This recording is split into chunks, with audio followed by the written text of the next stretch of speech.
자, 그럼 이어서 우리 학습지 나가도록 하겠습니다. 전류에 의한 자기장 보면 자기장은 B를 사용한다. 그랬습니다. 자기장은 기호를 B, 단위는 테슬라라고 했죠. 테슬라. 자, 자기력 선속은 기호를 파이 이렇게 씁니다. 파이. 여러분들이 수학에서 사용하는 파이하고 다릅니다. 파이는 이렇게 썼죠. 네. 이것은 수학에서 사용하는 파이고 여기서 사용하는 것은 그리스 문자예요. 그리스 문자. 파이. 자, 여기는 단위가 웨버라고 했어요. 웨버. 사람 이름 웨버라고 하는 사람이 있어요. 물리학자. 자, 자기장이란 자기력이 작용하는 공간. 자기력이 작용하는 공간. 그래서 장이라고 하는 여기 장이라고 하는 것은 공간을 뜻하는데 힘이 작용하는 공간을 우리 물리에서는 장을 많이 써요. 그래서 중력장 그러면 중력이 작용하는 공간, 자기장 그러면 자기력이 작용하는 공간, 전기장 그러면 전기력이 작용하는 공간. 그래서 이제 그 장이라고 하는 것은 힘이 작용하는 공간을 말한다. 자, 전기력선은 우리가 이제 가상의 선을 긋는 건데요. 자기장의 방향, 나침판의 N극이 가리키는 방향을 연속적으로 이은 가상의 선이에요. 가상의 선. 자, 그 다음 자기력선은 N극이 가리키는 방향이니까 N극으로 나가는 거, N극으로부터 나가고 S극으로는 들어오죠. S극 쪽으로 놓으면 N극의 나침판이 S극을 향하니까. 그래서 S극은 들어오는 방향, 화살표가 들어오는 방향이에요. 그래서 이제 여기 N극은 이렇게 나가는 방향이 되겠죠. 이렇게 나가는 방향. 자, 그래서 여기에서는 이렇게 해서 여기는 들어가는 방향, 여기는 나가는 방향. 이렇게. 그 말은 이 부분에 나침판을 놓으면은 이렇게 여기가 N극, 여기가 S극을 가리킨다 이런 뜻이 되겠어요. 자, 자기력선은 도중에 갈라지거나 교차되지 않으며 자기력선의 접선 방향이 그 점에서의 자기장의 방향이다. 즉 N극 방향이다 라는 거예요. 자, 여기서도 나침판을 놓았어요. 그러면 자기력선이 지금 곡선으로 되어 있는데 여기에 접선을 그러면 이런 식으로 이렇게 되겠죠. 그러면 여기가 N극, 여기가 S극 이런 뜻이 되겠어요. 접선이 자기장의 방향, N극을 가리키는 방향이다. 이렇게 보면 되겠습니다. 그 다음에 이제 자기력 선속, 지난번에 선생님이 자속이라고 말을 했어요. 이걸 줄여서 자기력 선속을 자속이라고 많이 줄여요. 줄임말로. 자속은 자기력 선을 하나하나 셀 수가 없어요. 여기서처럼 눈에 보이게 하나하나 셀 수가 없으니까 속이 다발이라는 뜻이에요. 다발 속자. 그러면 자기력 선, 다발 이런 뜻이 되겠죠. 자속이란 어떤 단면을 수직으로 지나가는 자기력 선의 총 개수를 뜻해요. 그래서 이제 여기를 이렇게 잘라봤어. 이렇게 단면을 잘라봤어. 이렇게. 그랬을 때 자기력선이 몇 개 지나가냐? 하나, 둘, 셋 이렇게 지나간다. 이렇게 자기력선의 총 개수를 자속이라고 부른다. 이게. 그러면 이제 1제곱센치당 몇 개 지나갔느냐? 1제곱미터당 몇 개 지나갔느냐? 이렇게. 그래서 1제곱미터당 몇 개 지나갔느냐? 이게 이제 웨버라고 하는 거고 1제곱미터에 몇 개 지나갔느냐? 이것을 부르면 테슬라라고 해서 자기장이라고 부른다. 이게. 요건 자속이고. 그래서 자기력 선속을 지금 공부하니까 웨버를 공부하고 웨버. 자기장의 세기는 자기장의 수직한 단위 면적을 지나가는 자기력선의 개수에 비례한다. 자, 그래서 이제 수식적으로 표현을 하면은 자기장의 세기라고 하는 것은 자기장의 세기를 B라고 하면 단위 면적을 S라고 하면 단위 면적당 자기력 선속을 자기장의 세기라고 우리는 부른다. 그래서 자기장의 세기 B는 S분의 파이 이렇게 씁니다. 자기장의 B는 S분의 파이. 자속을 면적으로 나눈다.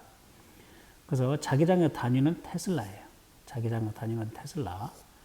그러면 자속은 자기장 곱하기 면적이 되겠어요. 자속은 자기장 곱하기 면적. 그래서 자속 파이는 어떻게 되냐면은 웨버 퍼 제곱미터 곱하기 제곱미터 이렇게 되겠어요. 제곱미터 제곱미터 약분되니까 웨버만 남죠. 자속의 단위는 웨버가 되겠어요. 자기장의 단위는 테슬라가 되고. 그래서 자기장의 단위 테슬라는 웨버 퍼 제곱미터다라고 전 파일에서 말했습니다. 자, 전류의 원인은, 자기장의 원인은 전류예요.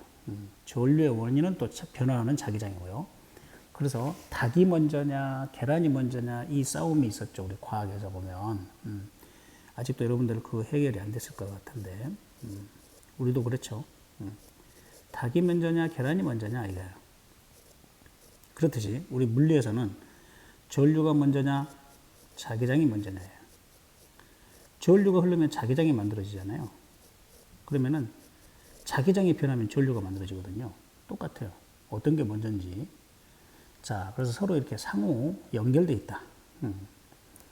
직선 전류에 의한 자기장인데 자기장의 원인은 전류예요. 자, 전류가 흐르는 도선 주위의 나침판의 자침이 영향을 받는다. 그래서 웨르스테드가 과학 시간에 발견했다 그랬죠. 자, 전류가 흐르면은 그 주변에 자기장이 변해요. 그래서 전류에 의해서 그 주위에 자기장이 유도되기 때문에 자, 전기가 바로 자기적 현상의 원인이 되는 거다. 전류가 바로. 자, 그래서 직선 도선 위의 자기장의 형태는 동심원 모양이다. 동심원. 동심원은 여기 그림에 나타났다시피 원의 중심은 같은데 반지름이 각각 달라요. 반지름이 각각 다른 그걸 동심원이라고 그래요. 물결파도 동심원을 그리면서 나가죠.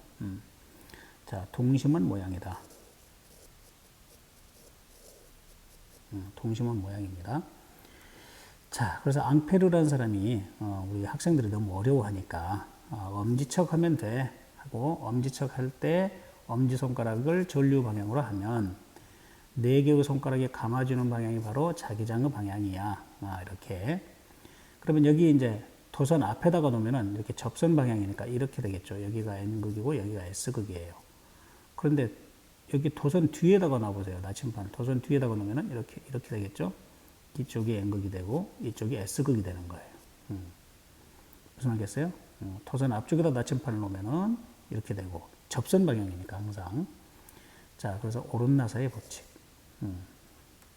앙페르라는 사람. 자, 직선 전류 주위의 자기장의 방향. 앙페르인데 영어를 좋아하는 사람은 암페어 이렇게 읽어요. 암페어 법칙 아니에요. 앙페르 법칙이라고 해야 돼. 프랑스 사람이니까. 자, 엄지손가락을 전류가 흐르는 방향으로 두었을 때, 엄지척 했을 때 전류 방향. 그러면 네 손가락이 원형으로 감는 방향이 바로 자기장의 방향인데 우리가 이제 이것을 원으로 이렇게 돌 때는 이걸 시계 방향이냐 반시계 방향이냐, 뭐 우리가 위에서 봤을 때 시계 방향이냐 반시계 방향이냐 이렇게 이제 이 얘기를 할 겁니다. 자, 자기장의 색이 B를 보면은 전류의 색에 비례하겠죠. 전류가 원인이니까 원인에 의해서 원인이 크면 그 결과도 커지겠죠. 그래서 전류의 색에 비례하고 원인으로부터 거리가 멀면 어떻게 되겠어요? 작아지니까 거리에 반비례한다. 너무나 당연한 거죠. 그래서 자기장의 색이 B는 K 곱하기 R분의 I 이렇게 되는데 여기 K가 비례상수예요. 이거 복잡한 거 이거 안 외워도 돼요. 여러분들 머리 이런 데 쓰는 거 아니에요. 이건 시험 문제 시험 볼 때는 다 주어지니까 대부분 이걸 계산하는 게 아니라 뭐 비례하냐 반비례하냐 이 정도 정성적인 양을 물어보더라고요. 물리원에서는. 자, 몇 배 비례하냐, 뭐 몇 배 더 자기장이 세냐 이런 것으로만 물어보지 계산을 정확하게 하진 않더라고요. 하지만 또 선생님이 낼 수가 있습니다. 자, 그 다음 우리가 이제 뭐 힘을 보면은 어떤 힘이든지 만륜력이랄지 또는 전기력이랄지 이게 전부 역자성 법칙이라고 해서 R 제곱분의 1에 이렇게 됐거든요. 근데 특이하게 자기장에서는 R분의 I라고 하는 거. R 제곱이 아니라 만륜력의 법칙, 쿨롱의 법칙 다 R 제곱분의 1인데 우리 자기장에서는 반지름 R, 거리 R분의 I, R에 반비례한다는 거 꼭 이해해 두세요. 차이점을. 자, 그러면 이제는 원형 전류를 가야 되는데 머릿속으로 이 직선 도선을 구부려 보자 이게 원으로. 그때도 앙페르의 법칙은 성립을 해야 되겠죠. 성립을 안 하면 안 되겠죠. 자, 그래서 이제 원형 전류로 들어가겠습니다. 자, 원형 도선에 의한 자기장을 보면은 구부러진 도선의 각 부분마다 앙페르의 법칙이 적용이 된다라는 거예요. 그러면 원형 도선 중심에서 자기장의 방향은 어떻게 되겠냐? 안쪽으로 들어가거나 나오는 방향이에요. 그럼 우리가 이것을 종이에서, 종이는 평면인데 우리가 공간을 나타낼 수가 없잖아요. 그래서 이제 원형 도선을 들어간다. 원형 도선, 여러분들이 뭐냐면은 여기 지금 책상 위에서 아래쪽으로 들어가는 방향을 이렇게 표시를 해요. 이렇게. 그래서 동그라미에다가 X표를 이렇게 한 다음에 이렇게 하면은 지금 여러분들 노트를 뚫고 들어가는 거예요. 종이를 뚫고 들어가는 거. 자, 그러면 책상 밑에서 위쪽으로 올라오는 건 어떻게 하느냐? 여기다 이렇게 점을 찍고 이렇게 원을 그리면 이건 나오는 방향이에요. 나오는 방향. 그래서 자, 여기 전류가 종이를 뚫고 나오는 방향. 이렇게 표시하고요. 자, 종이를 안쪽으로 뚫고 들어가는 방향. 이렇게 표시한다. 자, 그래서 이제 여기 고리 모양이 이렇게 있는데 중심에서 자기장의 세기는 어떻게 표현하느냐 하면은 K-R분의 I예요. 그러면 아까 직선은 여기에 파이가 없었거든요. 2 곱하기 10은 마이너스 7승이었는데 원형으로 만들면 파이배가 더 세져요. 파이가 있으니까.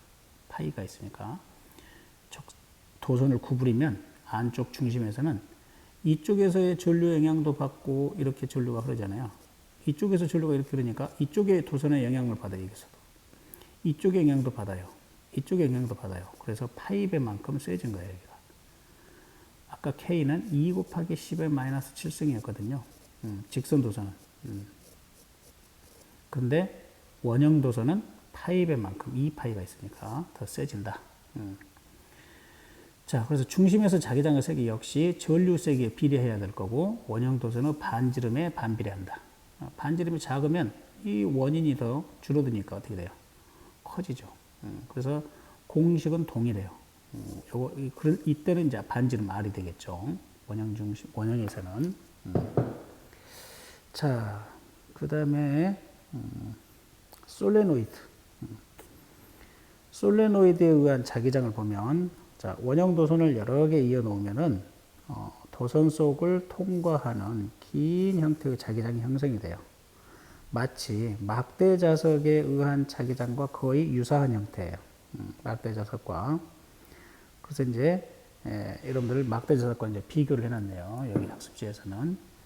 자, 전류가 흐르는 방향으로 네 손가락을 코일에 감아 쥐어요. 네 손가락을 코일에 감아 쥐었을 때 엄지손가락이 가리키는 방향이 막대 자석의 N극에 해당하는 방향이 되는 거예요. 자, 그래서 이제 이게 자기장 B가 되고 이 네 개의 손가락이 전류 I의 방향이 되는 거죠. 왜 그렇게 해도 되느냐? 아까 엄지척 할 때는 이게 전류 아니었습니까? 이게 자기장, 네 손가락이 자기장 아니었습니까? 맞아요. 전류하고 자기장은 서로 수직으로 발생을 하기 때문에 그래요.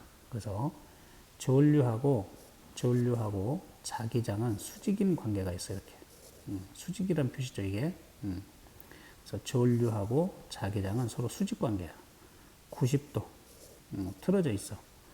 그러니까 여러분들이 한번 엄지척 해봐. 그러면은 네 개의 손가락 감아진 것하고 엄지척 할 때 엄지하고 직각이잖아. 90도잖아요.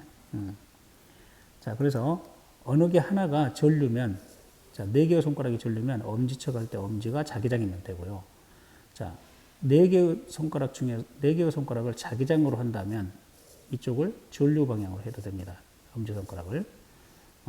왜? 서로 직각이면 되니까. 수직이면 되니까.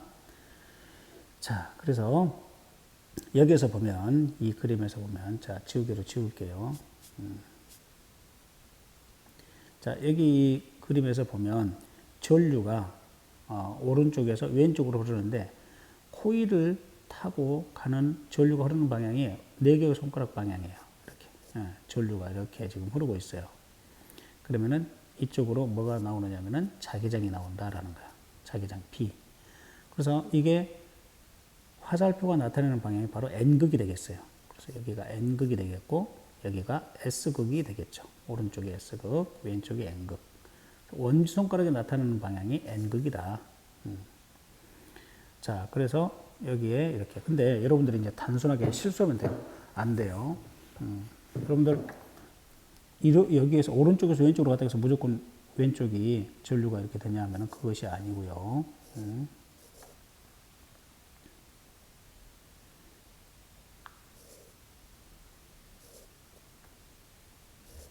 자, 여기서 이렇게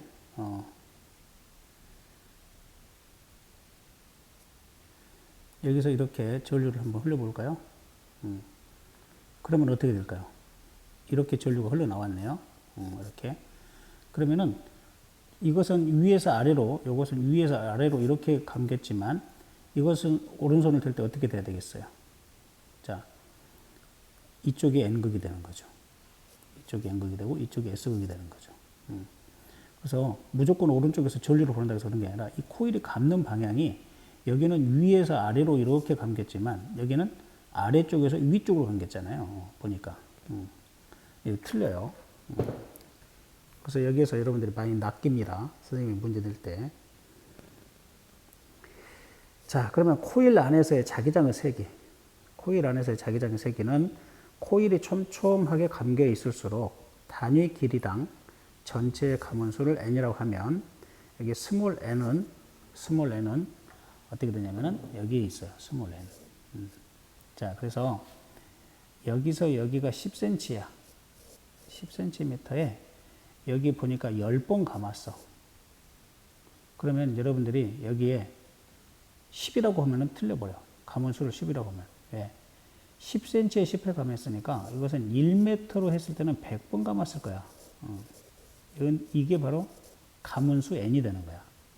10cm짜리 10회가 1m로 했을 때는 100회가 되기 때문에 여기에 집어넣을 때는 100으로 집어넣어야 된다라는 거예요. 여기에서도 낚여요. 선생님이 문제를 내면.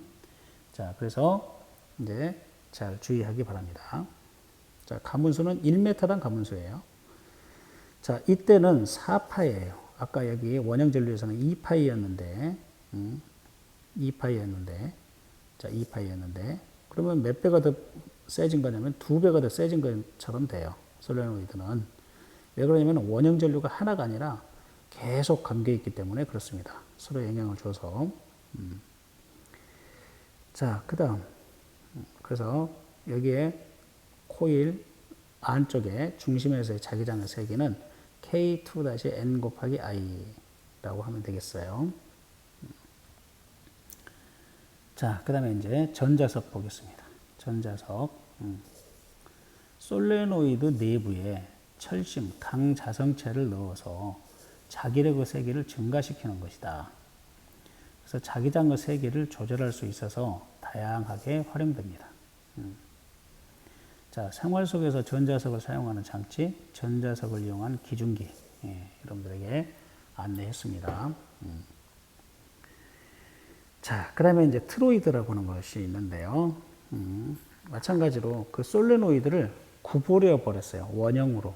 솔레노이드를 구부리면은 그걸 우리는 트로이드라고 부릅니다. 트로이드. 자, 솔레노이드를 구부려서 고리 모양으로 만들어요. 이렇게 원형 모양으로 만들어요. 그러면 트로이드 내부에 일정한 원형 모양의 자기장이 형성이 되겠죠. 자, 여기서 뭐 이런 식으로 자기장이 이렇게 자기장이 빙글빙글 도는 이렇게 자기장이 만들어지겠죠. 자, 트로이드는 핵융합 과정에서 고온의 플라즈마 상태로 변하는 핵융합 발전용 연료 기체를 담아두는 장치인 토카막에 의해서 토카막에 쓰인다라는 거예요. 그래서 자기장, 여기서 이렇게 원형줄로 빙글빙글 도는 이 자기장으로 여러분들 그 핵융합에 쓰이는 수소를 여기에다가 담가 놓을 수 있다라는 거예요. 그래서 이제 여기에 1억 도까지 이제 온도가 올라갔어요. 우리 K스타라고 하는 핵융합로에서. 자, 그러면은 우리가 보통 철이랄지 이런 것은 600도면은 벌써 녹기 시작하거든요. 600도. 그런데 10,000도도 아니고 1000도도 아니고 10,000도도 아니고 1억 도에서 견딜 수 있는 도구가 있을까요? 그릇이? 없어요. 수소를 1억 도까지 올리려니까 그걸 담가 놓을 수 있는, 담아 놓을 수 있는, 밖으로 빠져나가지 못하게 담아 놓을 수 있는 그릇이 있어야 되는데 그 그릇은 이 세상에 존재하지 않아요. 그래서 그 이제 우리가 생각해낸 아이디어가 바로 뭐냐 하면 자기장으로 그걸 다른 데로 못 나가게 막는 장치다. 막는 장치가 바로 토카마크. 이게 트로이드라고 하는 거예요. 솔노이드를 원형으로 이렇게 구분해 놓고 강한 전류를 흘려보내주면 엄청나게 센 전류를 흘려보내줘요. 그러면은 이제 거기에 도망가지 못하고 이 튜브 안에 남아있게 된다라는 거예요. 그러면서 이제 아주 엄청난 속도로 가속을 시키면 이것들끼리 서로 충돌을 해서 열이 나게 만든다라고 하는 것이 토카막의 원리예요. 저기 핵융합로의 원리가 되겠습니다. 자, 그 다음.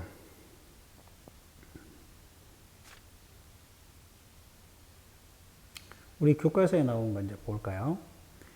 우리 교과서에 자동차 연료 계기판이라고 되어 있어요.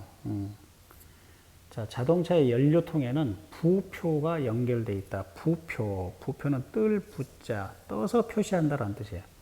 여러분들 바다에 가서 보면 큰 스티로폴이 이렇게 매달려 있어요. 떠 있어요. 그러면 그 큰 스티로폴 밑에 그물이 달려 있거든요. 그물이. 그래서 표시해 놓는 거예요. 그걸 부표라고 불러요. 부표. 그래서 여기는 우리 집 그물이야. 여기는 당신네 그물이야 하고 그 깃발과 함께 표시를 해 놓은 거예요. 그걸 부표라고 그러는데, 여러분들 집에서는 부표가 어디가 있냐면요.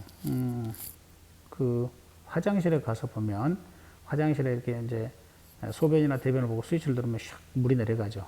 거기에 뚜껑을 한번 열어보세요. 그러면 거기에 하얀 플라스틱 공이 하나가 들어있어요. 그게 물이 내려가면 부표도 따라서 내려가요. 그래가지고 그게 내려가면 어떻게 되냐면은 시소처럼 돼 있어서 그 한쪽에 물이 흘러나오게끔 밸브가 열려요. 그래서 물이 이제 슉 하고 흘러나오죠. 그러면 흘러나오면 어떻게 돼? 부표가 계속 위로 올라가죠. 자, 위로 계속 올라가. 그럼 물이 가득 찼어. 그러면은 부표가 계속 올라가서 어떻게 되냐? 그 밸브를 닫아버리는 거예요. 물이 못 나오도록.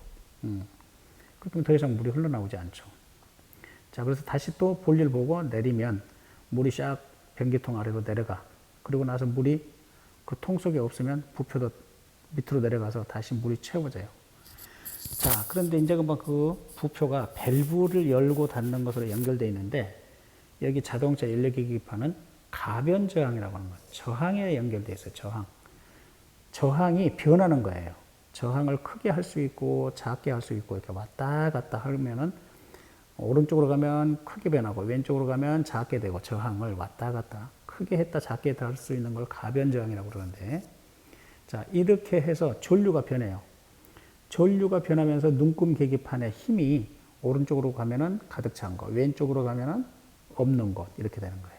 그래서 전류가 변하면서 연료 계기판에 연결된 코일의 전류가 변하면 코일과 자석의 자기장의 상호작용으로 바늘이 가리키는 눈금이 변화해서 연료의 양을 표시해 준다라는 거예요. 자, 그래서 이걸 전자기력, 전기와 자기에 의해서 만들어진 힘, 전자기력이라고 해요. 여러분들이 지금 이제 이거 방송을 들으면서 이어폰을 끼고 있고 또는 스피커를 통해서 선생님 소리를 듣고 있어요. 스피커도 바로 자기장을 이용하는 장치다라는 거예요. 자, 스피커는 전기 신호를 소리로 바꾸는 장치예요. 소리로 바꾸는 장치. 마이크, 여러분들이 보통 마이크라고 하는 거 마이크로폰이라고 그러죠. 마이크로폰은 소리를 소리 진동을 전기 신호로 바꾸는 장치예요. 그러니까 마이크하고 스피커는 서로 반대되는 작용인데 원리는 똑같아요. 원리는. 자, 그러면 스피커를 한번 볼까요? 코일에 진동하는 전류가 흐르면 코일을 통과하는 자기장이 변해요. 코일을 통과하는 자기장이 변해요. 자, 여기에 보면 스피커 안에 요건 연구자석이에요. 요거 연구자석 도넛처럼 생겼어요. 자, 여기에 뒤에 박혀 있고요. 그 다음에 이제 요게 진동판인데, 이 진동판이 이렇게 왔다 갔다 하면서 떨 거예요. 어떻게 해서 떠느냐 하면 거기 코일이 부착되어 있어요. 안에. 코일이. 자, 이 코일에 전류가 이쪽으로 흘렀다가 이렇게 왔다 갔다 진동할 거예요. 어떤 전류냐면은 선생님 목소리에 성대가 움직이는 그 진동수대로 여기에 전류가 오르락내락 할 거예요. 그러면 오른쪽에는 코일에 이쪽으로 작용하는 N극과 이쪽으로 작용하는 N극이 반복해서 왔다 갔다 해요. 그러면은 이 진동판이 연결되어 있기 때문에 이것이 왔다 갔다 하겠죠. 그러면서 공기를 밀고 당기고 해요. 자, 1초에 약 400번 막 이렇게 밀고 당기고 하는 게 선생님의 목소리 헤르츠예요. 그러면 여러분들 귀에 선생님 목소리가 들리는 거예요. 공기를 밀어주고 당겨주고 계속 반복하는 거예요. 선생님 목소리 성대하고 똑같이. 예. 그럼 성대하고 똑같이 이렇게 흔들리게 할 수 있도록 마이크로폰에서 전기 신호를 만들어주는 거예요. 소리를 전기 신호로 만들었다가 그 다시 전기 신호를 소리로 만드는 장치예요. 그래서 여러분들 지금 이어폰이나 또는 스피커에서 나오는 목소리는 선생님의 목소리가 지금 나오고 있잖아. 내 목소리에 성대의 떨림과 똑같이 지금 떨고 있는 거예요. 참 기가 막히게 만들어 놓은 거죠. 자, 스피커 뒷부분에 도넛 모양의 자석과 코일 사이에 자기장이 작용해요. 자, 여기 자기장 설명했죠. 여기 자기장 왔다 갔다 하는 자기장이 만들어져요. 그러면은 코일이 앞뒤로 진동하면 진동판이 움직이면서 소리를 만들어내요. 소리는 공기가 매질이잖아요. 공기를 밀고 당기고 하는 거예요. 자, 여러분들이 믿기지 않지만 과학자들이 다 소리가 어떻게 해서 발생하지 하고 이미 먼저 우리보다 더 먼저 고민하고 원리를 알아냈어요. 자, 마지막으로 우리 교과서에 나와 있는 거 보면은 MRI, Magnetic Resonance Imaging이라고 해서 자기공명 영상장치라고 하는 거예요. 이것은 치료가 아니고 진단하는 거예요. 진단. 정확하게 어디에 암세포가 있는지, 어디에 혈관이 막혀 있는지, 이런 것을 정확하게 진단하는 장치예요. 자, 그래서 자기장을 발생시키는 솔레노이드 코일이 설치되어 있어요. 자, 그러면은 솔레노이드를 아까 못에 감는 거 이런 것만 봤죠. 이제 솔레노이드 통이 이렇게 커요. 여기 전체가 솔레노이드 통이에요. 이 솔레노이드 통 안에 사람이 들어가는 거예요. 그래서 솔레노이드 코일에 인체를 넣고 고주파 교류를 흐르게 하면, 고주파는 얼마냐면은 1GHz 이 정도, 기가헤르츠. 여러분들 휴대폰이 1GHz거든요. 휴대폰의 전파가 1GHz 정도 돼요. 그런데 여기 지금 사람을 집어넣는 여기는 2에서 3GHz 정도 돼요. 2에서 3GHz 정도. 아주 고주파죠. 그러면은 몸속의 70%인 물 분자의 수소 원자 핵이 공명을 일으켜요. 공명. 리소넌스라고 그랬잖아요. 공명. 요게 공명이라고 하는 것은 뭐냐면 같이 흔들린다 이게야. 주파수하고 같이 수소 원자 핵이 막 움직여요. 수소 원자 핵이. 물에 있는 수소 원자 핵이. 그걸 공명이라고 그래요. 똑같이 떨어. 똑같이 진동해. 이런 뜻이에요. 그러면서 그 녀석이 신호를 발생을 해요. 그러면 이 신호 차이를 컴퓨터를 통해서 재구성해. 그래가지고 인체 내부를 영상으로 나타내는 진단 장치를 우리는 MRI라고 부른다 이게. 자, 그러면은 전자레인지에서 열을 가하는 것도 마찬가지예요. 전자레인지에 음식물을 넣어놓고 이렇게 스위치를 넣어주면 거기에 뭐냐면은 안테나밖에 없거든요. 그 안에는 열을 발생시키는 장치가 없어요. 안테나에서 1GHz 정도의 주파수를 막 흘려보냅니다. 그러면은 물 분자들끼리 막 충돌해요. 아까 그 수소 원자 핵이 시계 방향으로 회전했다가 반시계 방향으로 회전했다가 막 빨리 움직이거든요. 1초에 100억 번 이상. 자, 그러면 와다다다 계속 막 움직이니까 어떻게 되느냐? 서로 충돌을 해요. 그러면서 물 분자에 열이 발생해요. 그 녀석들끼리 충돌하니까. 그게 바로 전자레인지 원리인데, 그것보다 더 빨리빨리 움직이게 하면 어떻게 해서 사진이 만들어지느냐 하면, 자, 우리 몸의 세포가 포도당을 분해를 해가지고 물과 이산화탄소를 만들어내요. 그래서 물이 나와 있어요. 물. 세포 옆에는 항상 물이 있어요. 그런데 암세포에서 나와 있는 물은 암에서 나오는 특이 단백질이 있어가지고 그게 더 활동을 하질 않아요. 주파수에 제대로 반응을 하지 않아요. 그래서 움직임이 느려 터져 있어요. 좀 끈적끈적하다고 할까? 그런 물질이 그 안에 들어있으니까. 그래서 암에서 나온 세포는 그 진동수대로 진동을 하지 않아요. 공명하지 않아요. 그런데 정상세포에서 나오는 그 물을 분자는 제대로 공명을 해줘요.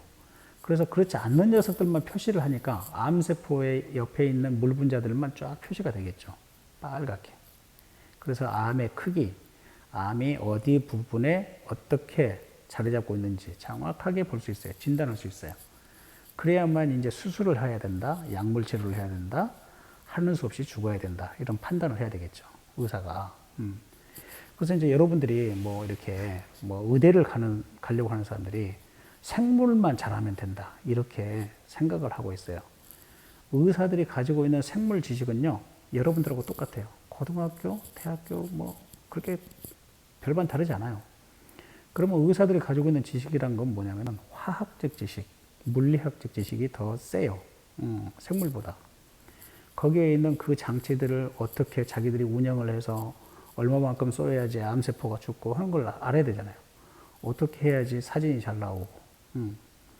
그런 원리도 모르고 의사를 할 수 있을 것 같아요. 그래서 사람들이 다 착각하고 있는 거예요. 물리를 하지 않고는 의사도 할 수 없고 약사도 할 수 없고 아무것도 할 수 없어요. 그래서 물리가 기초학문이에요.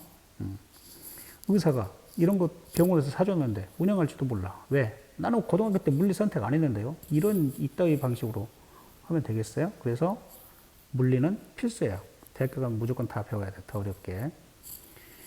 자, 그런데 여기에 환자가 들어갈 때는 항상 금속이 있으면 안 돼요. 금속이 있으면 안 돼요. 전자레인지 안에 여러분들 알루미늄 넣으면 어떻게 돼요? 불나버리죠. 똑같아요. 큰일 나요. 그래서 전자레인지와 같이 인체 내부에 금속이 있으면 안 돼요. 심장박동기 안에 있어요. 저 수술했어요. 그러면은 거기 통 안에 못 들어가는 거예요. 그걸 제거하고 들어가든지 해야 됩니다. 자, 그러면은 이제 다음 단원을 준비하도록 하고요. 이 파일은 여기서 끝내겠습니다.